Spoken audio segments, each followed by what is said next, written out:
started.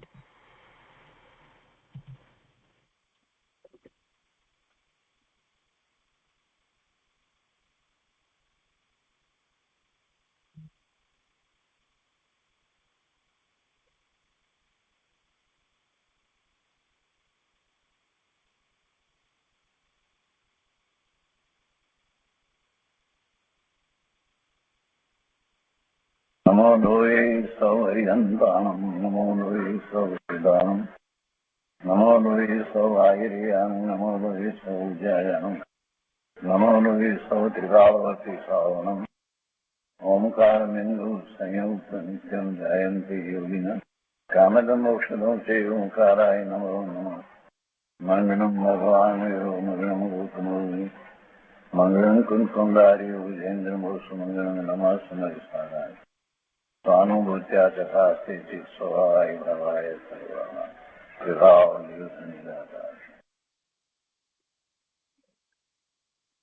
સ્વામી કાર્તિકેય અનુપ્રેક્ષા.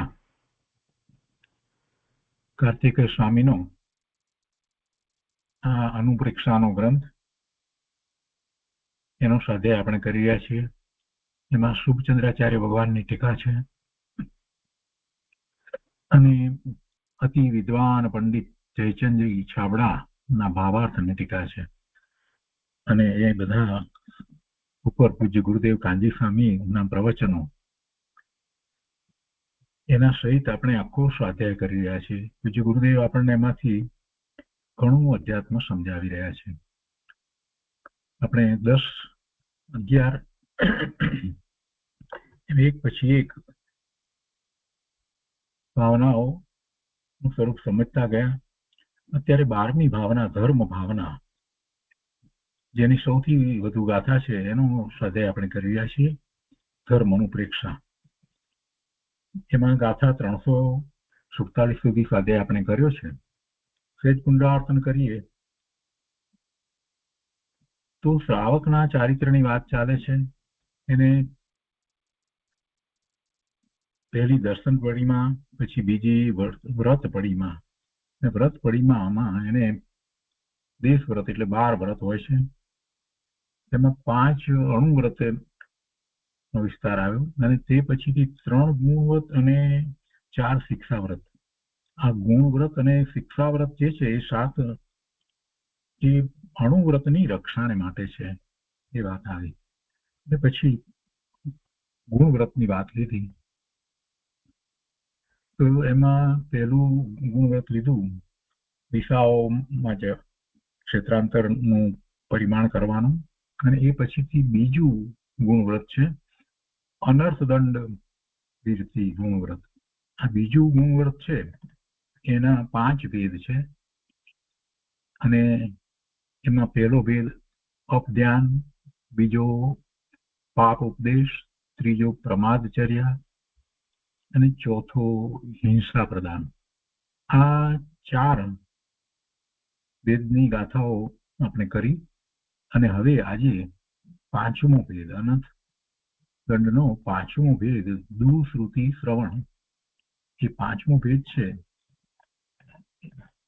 એનો સ્વાધ્યાય આજે આપણે શરૂ કરીએ છીએ. ગાથા 348. હવે દુશ્રુતિ નામનો 5મો અનર્થ દંડ કહે છે. સંસ્કૃતમાં ગાથા આ રીતે છે: યત શ્રવણમ શાસ્ત્રાણામ ખંડન વશીકરણ કામ શાસ્ત્રાણામ પરદોષાણા ચ તથા અનર્થદંડ ભવેત ચરમ.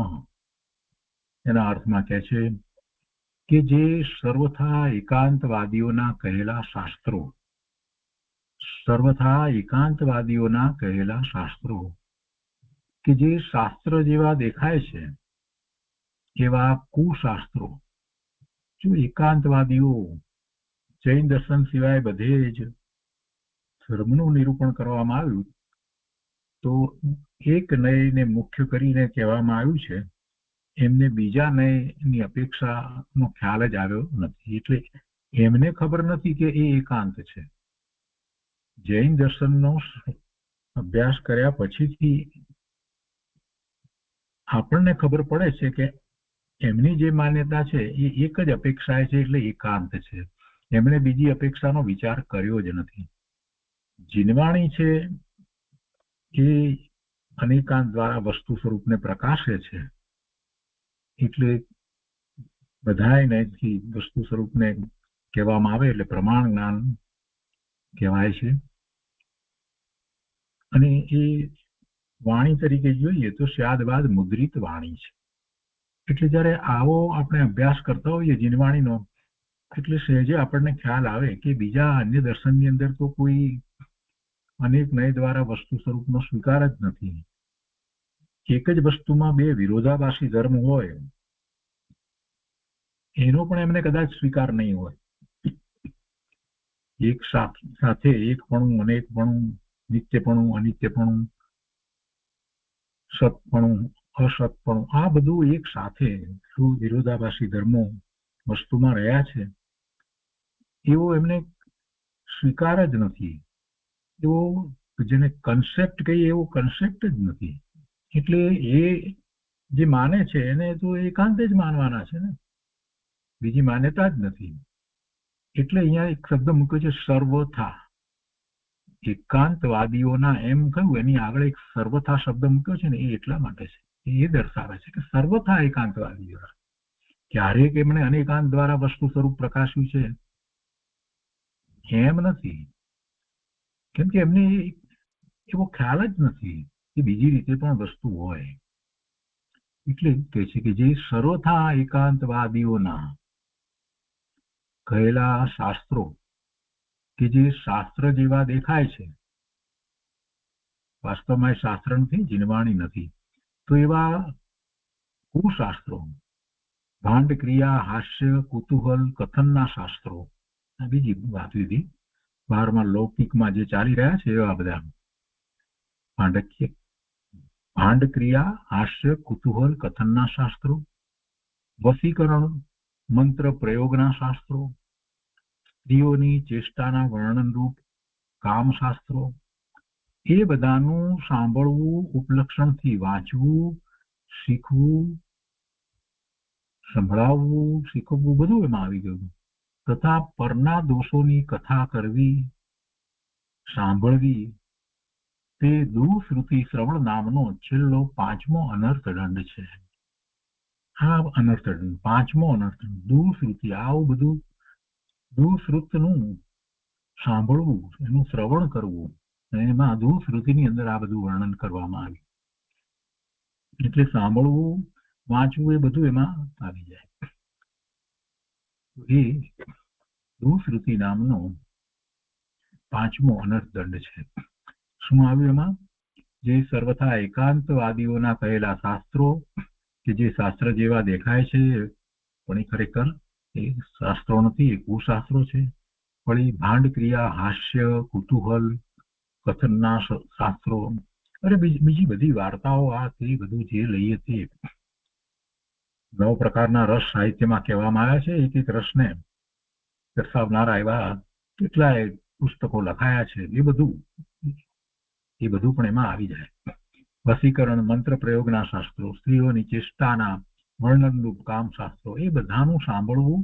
અને અહીંયા કહે છે કે સાંભળવું એટલું જ નહીં, પણ એટલે વાંચવું પણ એમાં સમજી લેવાનું. વાંચવું, વિચારવું, ચર્ચાઓ એના સંબંધી કરવી, બધું જ ઉપલક્ષણથી વાંચવું, શીખવું, સંભળાવવું, બીજાને શીખવાડવું, તથા પરના દોષોની કથા કરવી, સાંભળવી, તે દુઃશ્રુતિ શ્રવણ નામનો છેલ્લો 5મો અનર્થ દંડ છે. ભાવાર્થમાં કહે છે કે ખોટા શાસ્ત્રો સાંભળવા, વાંચવા, સંભળાવવા, રચના કરવી, લખવું, એમાં આપણું કાંઈ પ્રયોજન સિદ્ધ થતું નથી, માત્ર પાપ જ થાય છે. વળી આજીવિકા અર્થે પણ એનો વ્યવહાર કરવો શ્રાવકને ઉચિત નથી. આવા ખોટા કુશાસ્ત્રો ને લખવા, છપાવવા, એની ચર્ચાઓ વગેરે લખવી, એની કોલમ લખવામાં આવે એના વિશેની, આ બધું શ્રાવકને ઉચિત નથી. શ્રાવકને ન હોય. વળી કહે છે કે માત્ર વ્યાપાર આદિ વડે યોગ્ય આજીવિકા જ શ્રેષ્ઠ છે. જેમાં વ્રતભંગ થાય તેવું તે શા માટે કરે છે? વ્રતની રક્ષા જ કરવી યોગ્ય છે. અને પછી અનર્થ દંડ નું આ ગુણવ્રત હતું ને, તો એ અનર્થના ગુણવ્રત 8મું ગુણવ્રત, 7મું ગુણવ્રત અહીંયા પ્રમાણે તો બીજી જગ્યાએ જરા જુદી રીતે ક્રમ છે.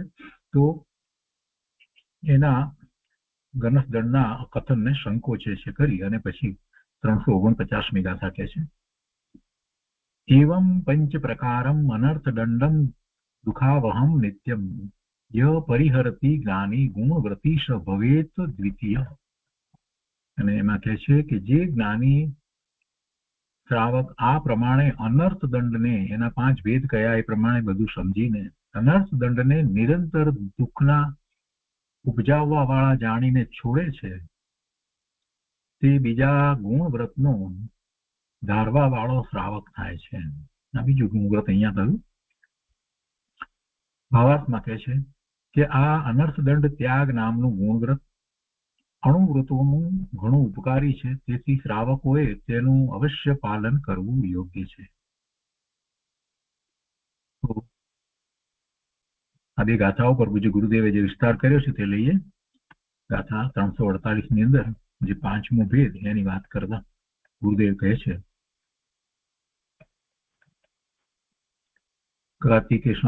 સ્વામી કાર્તિકેયનું પ્રેક્ષા પ્રવચન ભાગ બીજો, પારા નંબર 128. ગુરુદેવ કહે છે કે જે શાસ્ત્ર જેવા દેખાય છે પણ કુશાસ્ત્ર છે, સર્વજ્ઞ વિતરાગ કથિત તથા ગણધર આદિ એની રચના નથી. સર્વજ્ઞ વિતરાગ કથિત તથા ગણધર આદિ વિતરાગી સંતોએ રચેલા સુશાસ્ત્રથી જેમાં વિરુદ્ધ કથન છે તે બધા કુશાસ્ત્ર છે.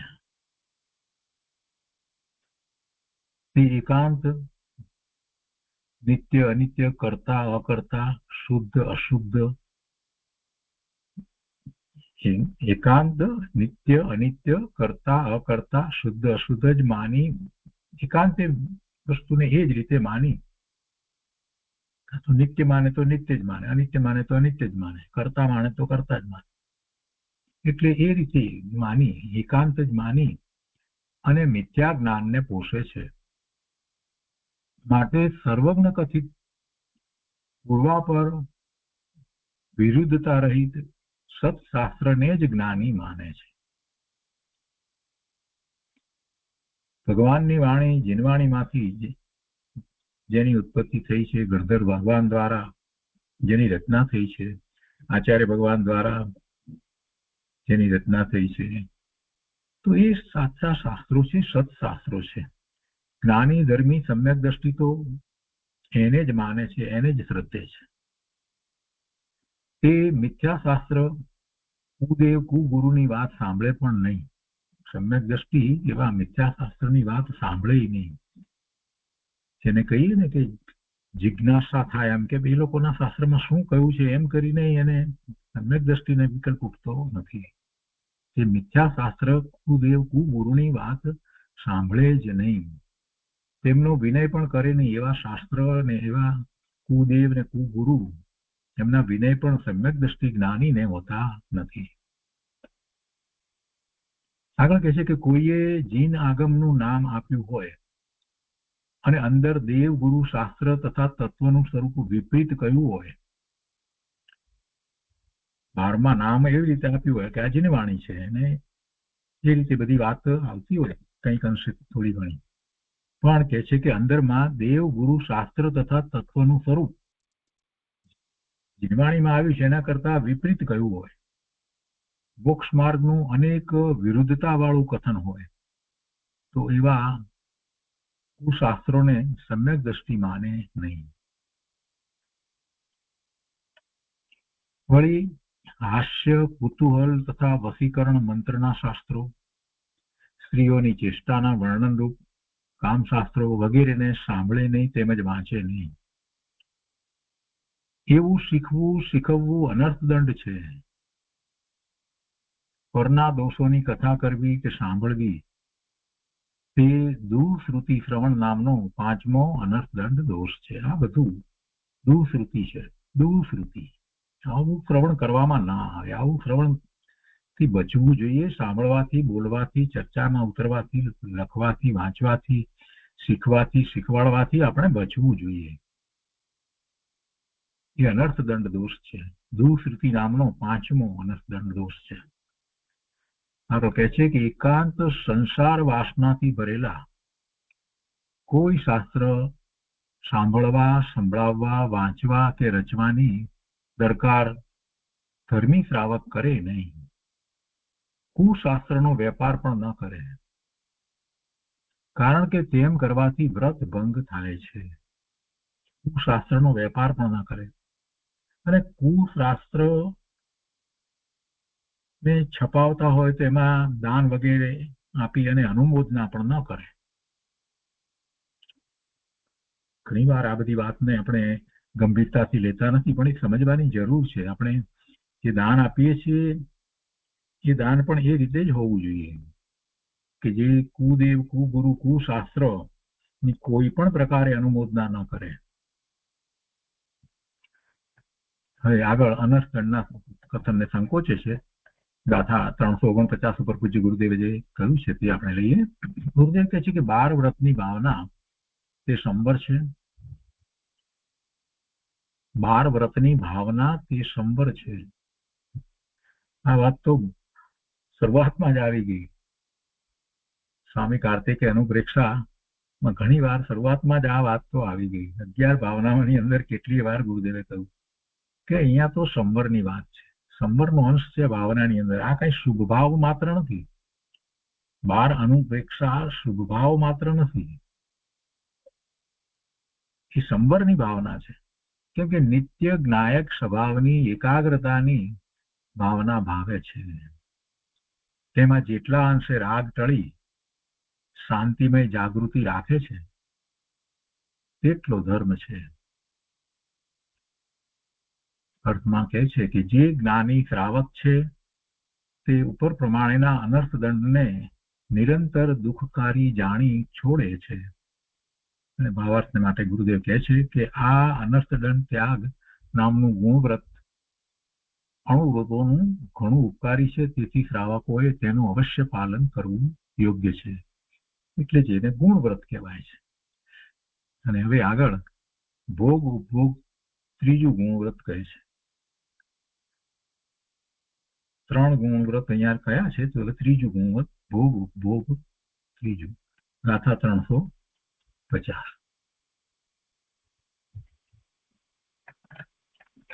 ભોગ ઉપભોગ પરિમાણ, ખરેખર તો એમ છે, ભોગ ઉપભોગ પરિમાણ નામનું ત્રીજું ગુણવ્રત કહે છે. ભોગ ઉપભોગનું પણ પરિમાણ. સંયોગે કરી અને એવા ભોગના સાધનો પ્રાપ્ત છે. આપણને બધાને ઘણા જ પ્રાપ્ત છે. પણ એને ભોગવવાનો ભાવ એ ક્યાં સુધી કરવું, એનું પણ કંઈક માપ કરવું કે નહીં, એનું પરિમાણ કરવું કે નહીં. નહીતર પુણ્યના ઉદયને કારણે એવા ભોગ ઉપભોગના સાધન સામગ્રી સંયોગો બધું પ્રાપ્ત થયા કરે અને એમાં જ આપણે રચ્યા પચ્યા રહીએ તો પછી ધર્મ ક્યારે કરીશું?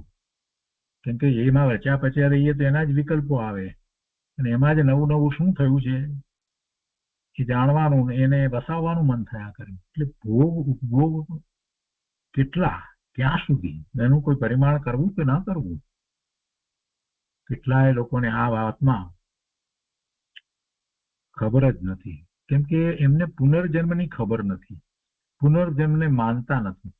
એટલે એમ જ માને છે કે બસ આ જે મળ્યું છે એને ભોગવો, લહેર કરો, બસ પછી કોને ખબર શું થશે. પણ વિચાર કરે તો ખબર પડે ને ભાઈ. જરાક તો વિચાર કર કે ભાઈ પુનર્જન્મ છે, આટલા બધા શાસ્ત્રોની રચના થઈ છે તો કઈ અમસ્તી નહીં થઈ હોય. ભગવાનની દિવ્ય ધ્વનિ દ્વારા એ વાત આવી છે. અને પુનર્જન્મની તો ખાતરી જાતિ જ્ઞાનના કિસ્સાઓ દ્વારા પોતે જાતે પણ કરી શકે. અને પુનર્જન્મ છે તો પછી વિચાર કરવાનો કે બીજો જન્મ કેવો થશે, અને બીજો જન્મ જે કેવો થશે તો પોતે જેવા ભાવ કરશે એવા પોતાને કર્મ બંધાશે અને એ પ્રમાણે ગતિ થશે.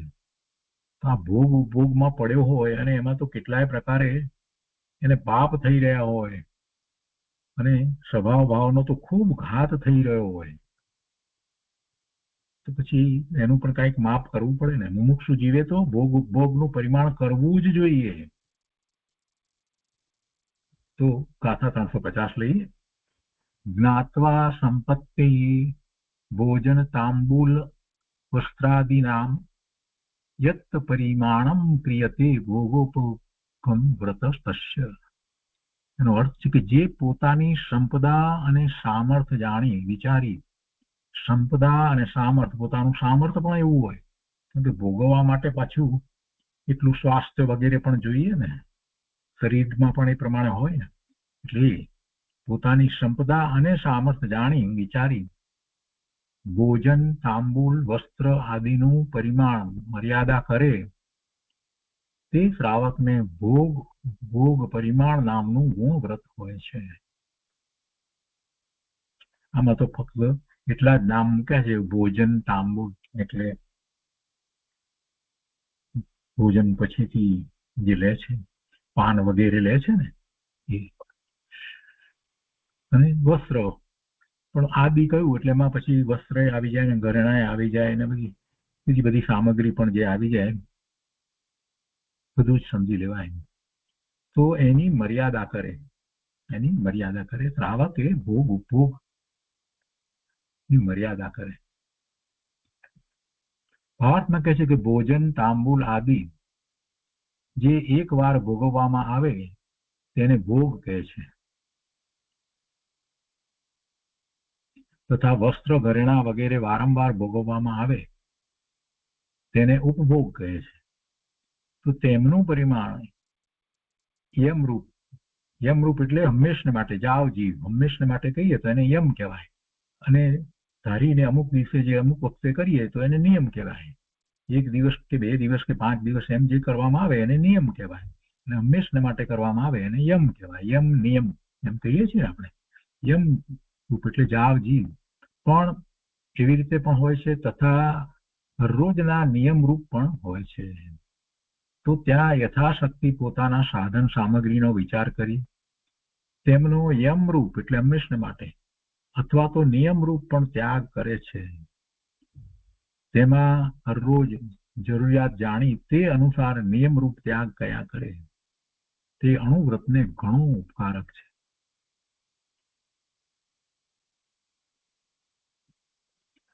મુખવાસની વાત જે છે, આ તાંબૂલ કયું એટલે મુખવાસ. તો મુખવાસની વાત તો આપણે ત્યાં કરવામાં આવી છે કે એ પણ એક અતિચાર છે. મુખવાસ વ્યમ એવું આવે છે. અહીંયા કે છે કે હવે છતી મોજૂદ ભોગ ઉપભોગની વસ્તુને છોડે છે તેની પ્રશંસા કરે છે, અને એમ કરી અને પછી 351મો શ્લોક કહે છે.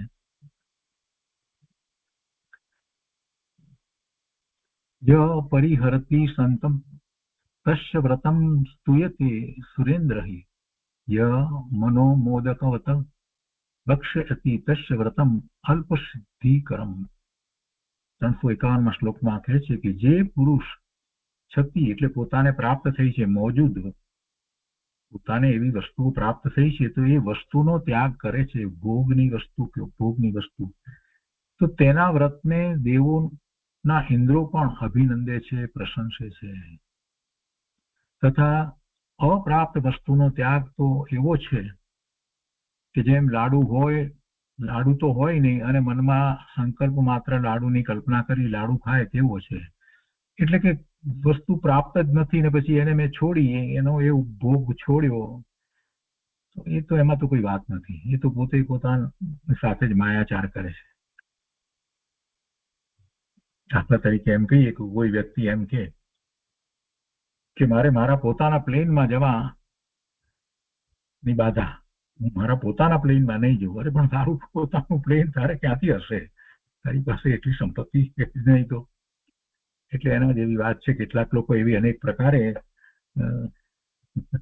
વસ્તુના ત્યાગની ભાવનાઓ કરે છે, તો એમાં ક્યારેય એ વસ્તુ હોય જ નહીં અને એને છોડે, કે એને માટે અહીંયા કહ્યું છે કે અપ્રાપ્ત વસ્તુનો ત્યાગ તો એ એવો છે કે જેમ લાડુ તો હોય નહીં અને મનમાં સંકલ્પ માત્ર લાડુની કલ્પના કરી લાડુ ખાય તેવો છે, એના જેવું છે. પણ જે છતી વસ્તુ છે, પ્રાપ્ત વસ્તુ છે, મોજૂદ છે, હયાત છે, વસ્તુ પોતાને સંયોગે કરીને મળ્યું છે અને એવી વસ્તુના ભોગ ઉપભોગ ને છોડે છે, એની દેવો અને ઇન્દ્રો પ્રશંસા કરે છે. અહીં અણછતી વસ્તુ સંકલ્પ માત્ર છોડવી એ વ્રત તો છે, પરંતુ અલ્પ સિદ્ધિ દાતા છે, અર્થાત તેનું ફળ અલ્પ છે, છેજની વસ્તુ તો. પ્રશ્ન કર્યો છે અહીંયા કે ભોગ ઉપભોગ પરિમાણને અહીં ત્રીજા ગુણવ્રતમાં ગણ્યું, પણ તત્વાર્થ સૂત્રમાં ત્રીજું ગુણવ્રત તો દેશ વ્રત કહ્યું છે અને ભોગ ઉપભોગ પરિમાણને ત્રીજા શિક્ષા વ્રતમાં ગણ્યું છે, તેનું શું કારણ ને તેનું સમાધાન? કેટલાકને આ ખ્યાલ નહીં હોય ને કેટલાકને ખ્યાલ હશે પણ કરવું. જેમણે પાઠશાળામાં સામાયિક અને પ્રતિક્રમણનો અભ્યાસ કર્યો છે એને તો બરાબર ખ્યાલ આવ્યો છે કે 12 વ્રતની અંદર આપણે ભોગ ઉપભોગ પરિમાણનું વ્રત જે છે ને એ આપણે શિક્ષા વ્રતમાં લઈએ છીએ, ગુણવ્રતમાં નથી આવતું. ગુણવ્રતમાં ત્રીજા ગુણવ્રત તરીકે એ દેશ વ્રત કહ્યું છે. એટલે જે દિશાઓમાં જવાની વાત હતી એમાં પણ એ પોતે જ્યાં રહે છે એની આસપાસમાં જવા સંબંધીના નિયમ કરે છે કે પોતાના ઘરની આસપાસમાં કે ગામમાં પણ કેટલા સુધી જવું એ તો એવું વ્રત હોય છે. તો એ વાત અહીંયા પ્રશ્ન તરીકે લેવામાં આવી છે. તો કે છે કે આવું કેમ? આ ભોગ ઉપભોગ પરિમાણનું વ્રત શિક્ષા વ્રતમાં લીધું છે અને એ શિક્ષા વ્રતમાં લીધું છે, તત્વાર્થ સૂત્રમાં લીધું છે અને તત્વાર્થ સૂત્ર પ્રમાણે તત્વાર્થ સૂત્ર જે છે આપણા જૈન દર્શનમાં 4 ફિરકાઓને માન્ય છે અને બધા જ ની અંદર એ જયારે 12 વ્રતની અંદર વાત આવે ત્યારે એ 4 શિક્ષા વ્રત છે એની અંદર ભોગ ઉપભોગ પરિમાણ વ્રત લેવામાં આવ્યું છે. ગુણ વ્રતની અંદર તો દેશ વ્રત લીધું છે. ત્યારે અહીંયા જે લેવામાં આવ્યું છે એ આ ગુણ વ્રતમાં લેવામાં આવ્યું છે. તો હવે એનું શું સમાધાન? એમ કેમ કહે છે કે એ આચાર્યોની વિવક્ષાનું વિચિત્રપણું છે. અહીંયા તો સ્વામી કાર્તિકેય સ્વામીએ લીધું છે તો કહે છે કે સ્વામી સમંતભદ્રાચાર્ય રત્નકરણ શ્રાવક આચારમાં પણ અહીં કહ્યું તેમ જ કહ્યું છે, એટલે એમાં વિરોધ નથી. અહીં તો અણુવ્રતના ઉપકારની અપેક્ષા લીધી છે અને ત્યાં તત્વાર્થ સૂત્રમાં સચિત આદિ ભોગ છોડવાની અપેક્ષા એટલે મુનિવ્રતની શિક્ષા આપવાની અપેક્ષા લીધી છે. ત્યાં વધારે એ વાત છે. એટલે ગુણવ્રતની અંદર એ દેશવ્રત લીધું છે અને આ જે છે તે ભોગ ઉપભોગનું જે છે એ શિક્ષા વ્રતમાં લીધું. કેમ કે મુનિને તો ભોગ ઉપભોગ હોતા નથી, એટલે મુનિની મુખ્યતાથી જો વિચાર કરીએ તો આપણને એમ લાગે કે બરાબર છે, શિક્ષા વ્રતની અંદર બરાબર છે, ગુણવ્રતની અંદર તો દેશવ્રત હોય. એટલે એ સ્પષ્ટતા અહીંયા કરી કે સચિત આદિ ભોગ છોડવાની અપેક્ષા મુનિવ્રતની શિક્ષા આપવાની અપેક્ષા લીધી છે તત્વાર્થ સૂત્રમાં, એટલે એમાં કાંઈ વિરોધ નથી. એ પ્રમાણે ગુણવ્રતનું વ્યાખ્યાન કર્યું. તો અહીંયા જે છે એ વાત અહીંયા લેવામાં આવી છે. જુઓ ત્યાં આ રત્નકર્ણક શ્રાવક આચાર જે છે એની 67મી ગાથાની અંદર દિગ્વ્રત, અર્થદંડ વ્રત, ભોગ ઉપભોગ પરિમાણ વ્રત એ 3 વ્રતો અણુવ્રતોને વધારવાના હેતુરૂપ હોવાથી તેને ગુણ વ્રત કહે છે. એટલે જે અહીંયા લેવામાં આવ્યું છે એ જ પ્રમાણે છે. ભોગ ઉપભોગ વ્રતને અહીંયા ગુણ વ્રતમાં લેવામાં આવ્યું છે ને, રત્નકર્ણ શ્રાવક આચારમાં પણ એ જ રીતે લેવામાં આવ્યું છે ત્યાં. અને પછી અહીંયા પણ આગળ કહે છે કે દેશાવકાશિક, સામાયિક, પૃષદ ઉપવાસ અને વયાવૃત એ 4 શિક્ષા વ્રત છે. રત્નકર્ણ શ્રાવક આચારમાં એ 4ને શિક્ષા વ્રત લેવામાં આવે છે. એટલે અહીંયા પણ એ જ રીતે લેવામાં આવ્યું છે. જ્યારે આ દેશાવકાશિક છે એ ગુણવ્રતમાં તત્વાર્થ સૂત્રમાં લેવામાં આવ્યું છે. તો ગુણવ્રત આ તત્વાર્થ સૂત્રમાં કેવી રીતે લીધું છે? દિગ્વ્રત, દેશવ્રત એટલે દેશાવકાશિક, અનર્થદંડ વ્રત એ 3 છે ને એને ગુણવ્રત તરીકે લીધા છે. આ ભોગ ઉપભોગ પરિમાણ છે એને શિક્ષા વ્રતમાં લીધી છે. એટલે કહે છે કે દિગ્વ્રત, દેશવ્રત, અનર્થદંડ વ્રત એ 3 તથા સામાયિક, પૃષદો, ઉપવાસ, ભોગ ઉપભોગ પરિમાણ અને અતિથિ સંભાગ એ 7 વ્રતો સહિત ગૃહસ્થ વ્રતી હોય છે. તત્વાર્થ સૂત્રમાં આ રીતે લીધું છે. એટલે આ 3 જે છે એ ગુણવ્રતમાં લીધા પહેલા, અને તથા કરીને જે લીધા તો સામાયિક, પૃષદ, ભોગ ઉપભોગ પરિમાણ અને અતિથિ સંવાગ એ 4, એમ કુલ 7 વ્રતો એ ગૃહસ્થ ને હોય છે. એટલે તત્વાર સૂત્રમાં આ રીતે લેવાયું છે. તો આટલો ફેર છે એ વાત લીધી. રત્નકરણ શ્રાવક આચારમાં અને અહીંયા સ્વામી કાર્તિક અનુપ્રેક્ષાની અંદર બંનેની અંદર એક જ રીતે લેવામાં આવે છે. ગુણ વ્રતની અંદર આ ભોગ ઉપભોગ પરિમાણ વ્રત લીધું છે, જ્યારે તત્વાર સૂત્રમાં જે લેવાયું છે તે શિક્ષા વ્રતમાં લેવામાં આવ્યું છે. ત્યાં જે દેશ વ્રત લીધું છે તે એટલે કે તત્વાર સૂત્રની અંદર દેશ વ્રતને ગુણ વ્રતમાં લેવામાં આવ્યું છે. અને એ પ્રમાણે સામાયિક પ્રતિક્રમણ એ બધાની અંદર એ રીતે વ્રતને પ્રતિક્રમણમાં એ રીતે વ્રતને લેવામાં આવે છે. આપણે એ રીતે શીખ્યા હોઈએ છીએ પાઠશાળામાં, એટલે તત્વાર સૂત્ર પ્રમાણે છે. તો આ એક સ્પષ્ટતા અહીંયા કરવામાં આવી. તો એના ઉપર પૂજ્ય ગુરુદેવ કાંજી સ્વામીએ જે વિસ્તાર કર્યો છે તે આપણે લઈએ છીએ. ભોગ ઉપભોગ નામના ત્રીજા ગુણ વ્રતને કહે છે. અને 350ની ગાથા ઉપર ગુરુદેવ કહે છે કે ભોગ ઉપભોગ પરિમાણની વાત કરી, અને અહીંયા શ્રાવકની અપેક્ષા એ પરિમાણની વાત છે. મુનિને તો ભોગ ઉપભોગ ના સાધનો હોતા જ નથી, એ તો નિર્ગ્રંથ છે. એટલે તત્વાર સૂત્રમાં જે વાત મુનિની મુખ્યતાથી કરી તો એ ભોગ ઉપભોગને શિક્ષા વ્રતમાં લઈ ગયા છે. અહીંયા ગુરુદેવ સમજાવે છે કે રાગ તોડીને પુરુષાર્થની શક્તિ તથા એકાગ્રતાનું જોર દેખે તે મુજબ પ્રતિજ્ઞા લે છે. પ્રતિજ્ઞા લે છે તો પણ પોતાની કેટલી એકાગ્રતા છે, પુરુષાર્થની શક્તિ તથા એકાગ્રતાનું જોર દેખે તે મુજબ પ્રતિજ્ઞા લે છે. રાગ તો છોડવાનો જ છે, રાગ તોડે છે. ગુરુદેવ કહે છે કે હઠ ખરી દેખાદેખીથી આવેશમાં આવી જઈ અને પ્રતિજ્ઞા કરતો નથી, પણ સહજ જ્ઞાનમાં ક્ષમતા દ્વારા બાહ્ય આલંબન રૂપ રાગ ઘટાડવાનો પ્રયોગ નિત્ય કરે છે, રોજ કરે છે. આટલો ઉપોદ્ઘાત આને માટે શા માટે ગુરુદેવ કર્યો? કેમ કે અહીંયા ભોગ ઉપભોગની વાત જે કરવામાં આવી છે, તો ભોગ ઉપભોગને છોડવાની વાત જે કરી છે, તો હઠપૂર્વક કરવાથી કાંઈ થતું નથી. અંદરમાં તો એનો ભાવ પડ્યો જ હોય ભોગવવાનો, અને હઠપૂર્વક છોડી આવેશમાં આવીને બીજાએ કર્યું એટલે એમ નહીં. ખરેખર કરવાનું શું છે? તો કે રાગને ઓછો કરવાનો, રાગને તોડવાનો છે. એટલે કે છે કે રાગ તોડી પુરુષાર્થની શક્તિ તથા એકાગ્રતાનું જોર દેખે તે મુજબ પ્રતિજ્ઞા લે છે. હઠ કરી દેખાદેખીથી આવેશમાં આવી જઈ ને પ્રતિજ્ઞા કરતો નથી, પણ સહજ જ્ઞાનમાં ક્ષમતા દ્વારા બાહ્ય આલંબન રૂપ રાગ ઘટાડવાનો પ્રયોગ નિત્ય કરે છે. જે પોતાની સંપદા સામર્થ્ય જાણી ભોજન, તાંબુલ, વસ્ત્ર આદિનું દરરોજ પ્રમાણ મર્યાદા કરે છે, તે શ્રાવકને ભોગ ઉપભોગ પ્રમાણ નામનું ગુણ વ્રત હોય છે. જો રોજની પણ મર્યાદા કરે એને નિયમ કહેવાય, અને હંમેશ માટે કરે એને યમ કહેવાય. જેને આ જીવન ત્યાગ કરે તે યમ, અને અમુક કાળની મર્યાદા સુધી ત્યાગની પ્રતિજ્ઞા કરવી તે નિયમ કહેવાય છે. આ વાતમાં કહે છે કે એક વાર ભોગવવામાં આવે તેવા ભોજન આદિને ભોગ કહે છે, તથા વસ્ત્ર આદિ વારંવાર ભોગવવામાં આવે છે તેથી તેને ઉપભોગ કહે છે. ત્યાં શક્તિ અનુસાર વિચાર કરી તેનો યમ રૂપ ત્યાગ કરે છે, હંમેશને માટે ત્યાગ કરે શક્તિ પ્રમાણે. તો તેમાં હંમેશાની જરૂરિયાત જાણી, પોતાની જરૂરિયાત શું છે અને જાણી સમજીને કરે છે.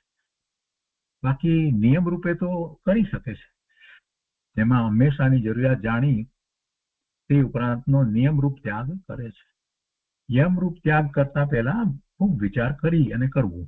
કેમ કે પછી પ્રતિજ્ઞા ભંગ થાય એ વાત બરાબર નથી. પ્રતિજ્ઞા ભંગનો દોષ ઘણો મોટો છે. તો એને બદલે નિયમ રૂપ ત્યાગ કરવો. આજને માટે, આટલા દિવસને માટે આ રીતે, તે રીતે, એ રીતે. અને બીજી વાત પહેલા જ કરવામાં આવી, વસ્તુ પોતાને પ્રાપ્ત છે, એવી સુવિધા વગેરે પ્રાપ્ત છે, છતી મોજૂદ છે ભોગ ઉપભોગની વસ્તુ, એને છોડે છે જ નહીં, એને પછી પોતે છોડે એનું કઈ એવું વિશેષ ફળ હોતું નથી. એટલે જે વસ્તુ છોડે છે તેની પ્રશંસા કરે છે, અને એ પ્રશંસાની ગાથા 351 કહી. તો એની ઉપર વિસ્તાર કરતા પૂજ્ય ગુરુદેવ કહે છે કે જે પુરુષ છતી પ્રાપ્ત મોજૂદ વસ્તુનો ત્યાગ કરે છે તેના વ્રતને દેવ દેવોનો ઇન્દ્ર પણ અભિનંદે છે, પ્રશંસે છે. જો આપણે કઈ દેવોની પ્રશંસા જોઈએ છે, ઇન્દ્ર આપણી પ્રશંસા કરે એવું જોઈએ છે એમ નથી, પણ આ દ્વારા કહેવું એમ છે કે એ છતી વસ્તુ એવા ભોગ ઉપભોગના સંયોગો પ્રાપ્ત થયા હોય તે તરફનો એટલો બધો રાગ ઘટી ગયો, એ તરફની ઉદાસીનતા થઈ છે, એ ધર્મ છે. એવી ઉદાસીનતા થવી, કેમ કે એ દશા જે છે એ દશા શેની દશા છે? એ અનુપ્રેક્ષાની છે, અને અનુપ્રેક્ષામાં તો સંવર છે. એટલે એ વસ્તુ જે છે, સંયોગો વગેરે પ્રાપ્ત થયા છે, એ કઈ મારું સ્વરૂપ નથી. એ તો પુણ્યના ઉદયને કારણે એવા સંયોગો પ્રાપ્ત થયા છે, અને એની સાથે મારે કોઈ સંબંધ નથી. એમાંથી મને કોઈ આનંદ, સુખ, શાંતિની પ્રાપ્તિ થતી નથી. એમ કરી અને એ છોડે છે. એ છોડવામાં આખી વાત સાર આ રીતે છે. એમ નહીં કે દેવો ઇન્દ્રો પણ આમ પ્રશંસા કરે એટલે બસ આ બધું છોડી દઈએ, એમ એવી વાત નથી હોતી. એ જે કંઈ છોડે છે કોઈને માટે નથી છોડતો, પોતે પોતાને માટે છોડે છે. અને પહેલા તો એના ભાવને સમજવા જોઈએ. એ વસ્તુનો ત્યાગ કરે છે તો એ પોતે કેવી રીતે ત્યાગ કરે છે? એના પ્રત્યે ઉદાસીનતાનો ભાવ અંદરમાંથી આવે ત્યારે છોડે છે. અંદરમાં એની રુચિ રહી નથી, એમાં સુખની બુદ્ધિ રહી નથી, તો સાચા અર્થમાં એ છોડે છે એમ કહેવાય. અને એવું જે છોડે છે એની પ્રશંસાની અહીંયા તો વાત છે. એટલે આપણે કઈ બધું આમ છોડી દઈએ એટલે ઇન્દ્ર અને દેવોને પ્રશંસા કરે એવો વિકલ્પ મનમાં લાવવાની જરૂર નથી. અને કોઈ આપણી પ્રશંસા કરે કે ન કરે એ સાથે આપણને શું સંબંધ છે? કોઈ મને સારો કહે કે ન કહે એ સાથે મને કઈ સંબંધ નથી. લોકો મને સારો કે બારમાં મારે સારા દેખાવું છે એવું કઈ કરવાની મારી જરૂર નથી. કેમ?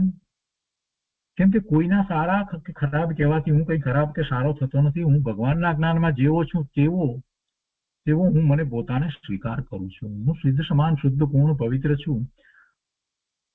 એ ભગવાનના જ્ઞાનમાં મારી મોટામાં મોટી પ્રશંસા આવી ગઈ. એમાં ભગવાનની આજ્ઞા પણ આવી ગઈ, અને ભગવાને એ માટેનો પુરુષાર્થ પણ બતાવી દીધો. એટલે મારે તો ભગવાનની આજ્ઞામાં રહેવાનું છે. જૈન છું, જીનેશ્વર ભગવાનની આજ્ઞા અને આમાન્યામાં છું. એટલે હું કોઈને માટે કઈ કરું છું એવી તો કોઈ વાત નથી. ને મને બીજા પ્રશંસા કરે કે ન કરે એ સાથે શું સંબંધ છે? મારું કાર્ય તો થઈ રહ્યું છે ને, મારો રાગ ઘટી રહ્યો છે ને. આ વાત મહત્વની છે. શું કે છે? એની પ્રશંસા કોણ કરે છે? ઇન્દ્ર કોણ કરે છે? તથા અપ્રાપ્ત વસ્તુનો ત્યાગ તો એવો છે કે જેમ લાડુ તો હોય નહીં અને મનમાં સંકલ્પ માત્ર લાડુની કલ્પના કરી લાડુ ખાય તેવો છે. એટલે અપ્રાપ્ત વસ્તુના ત્યાગનું બહુ મહત્વ નથી. અહીં અણછતી વસ્તુ જે છે નહીં, અણછતી વસ્તુ સંકલ્પ માત્ર છોડાવી એ વ્રત તો છે, બરાબર છે, એમ નથી સાવ, પરંતુ અલ્પ સિદ્ધિ દાતા છે. એનાથી કઈ વિશેષ સિદ્ધિ પ્રાપ્ત થતી નથી. અર્થાત તેનું ફળ અલ્પ છે. ગુરુદેવ તો અહીંયા મહત્વની વાત કરે છે કે શુદ્ધ ચિદાનંદનું ભાન કરી વિશેષ જાગૃતિ દ્વારા પરદ્રવ્ય પ્રત્યે રાગ છોડે. વિશેષ જાગૃતિ દ્વારા પરદ્રવ્ય પ્રત્યે રાગ છોડે તે પ્રશંસા યોગ્ય છે. ગુરુદેવ કહે છે કે ન મળે નારી ને થાય બ્રહ્મચારી એમ નહીં, પણ છતી વસ્તુમાં આસક્તિ ટાળી આનંદમાં સાવધાન રહેવાની વાત છે. રાગનો ત્યાગ પણ ઉપચાર માત્ર છે. પરનો ત્યાગ તો ઉપચારનો પણ સ્થૂળ ઉપચાર છે. અહીંયા તો પરના ત્યાગની વાત કરીએ તો કે ઉપચારનો સ્થૂળ ઉપચાર છે. રાગનો ત્યાગ પણ વ્યવહારથી કહેવાય છે, કેમ કે પોતે ભગવાન આત્મા નિશ્ચયથી તો શુદ્ધ સ્વરૂપ જ છે. એને અંદરમાં એના સ્વરૂપની અંદર કોઈ રાગ થાય એવો ગુણ નથી ને એનું સ્વરૂપ રાગરૂપ છે જ નહીં. એટલે કહે છે કે રાગનો ત્યાગ પણ ઉપચાર માત્ર છે. તો પછી પરનો ત્યાગ તો ઉપચારનો પણ સ્થૂળ ઉપચાર છે. ભાન સહિત નિશ્ચય જ્ઞાતા રહ્યો તે મોક્ષ માર્ગ છે. અને ત્યાં શેનો અભાવ હોય છે? ભાન સહિત નિશ્ચય જ્ઞાતા રહ્યો તે મોક્ષ માર્ગ છે. અને ત્યાં શેનો અભાવ હોય છે? તેનું જ્ઞાન કરવું તે વ્યવહાર છે. આ બધાનો અભાવ હોય. આ શુભાશુભ ભાવોનો પણ અભાવ હોય. ભોગવાના ભાવો, આ બધા ભાવો, અનેક પ્રકારના ભાવ હોય. બધા ભાવોનો અભાવ હોય છે. અને એવું જ્ઞાન કરવું તે વ્યવહાર છે. તો તે સ્વભાવ ભાવે પરિણમવું એ ધર્મ છે.